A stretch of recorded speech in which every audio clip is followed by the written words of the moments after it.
अहमदनगरच्या शेवगाव पाथर्डी विधानसभा मतदारसंघातील पाथर्डी तालुक्याला पीक विमा जास्त मिळतो आणि शेवगाव तालुक्याला मात्र कमी मिळतो। असा भेदभाव का?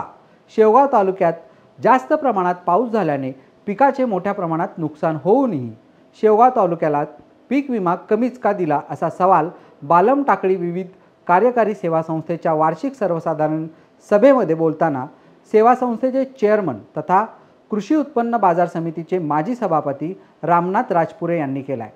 संस्थेची वार्षिक सर्वसाधारण सभा आज खेळीमेळीच्या वातावरणात संपन्न झाली।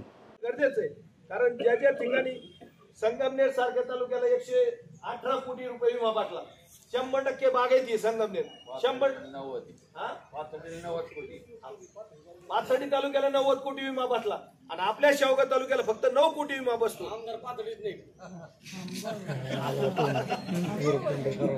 आपल्याला हे आजच्या ठराव घेऊन याचं कलेक्टरकडे फॉलोअप घेऊन पाठपुरावा करून जिल्हा कृषी अधिकारी असतील, तालुका कृषी अधिकारी असतील, यांच्याकडे आपल्याला मागणी करायची का हा आमचा तालुका का वगळला गेला, आमचे शेतकरी म्हणजे पाथर्डीला नुकसान झालं, शेवगावच्या शेतकऱ्याचं नुकसान झालं नाही का, आणि 9 कोटी कसं काय बसतो। सर्वात कमी नगर जिल्ह्यात कोणत्या तालुक्याला विमा बसला असेल?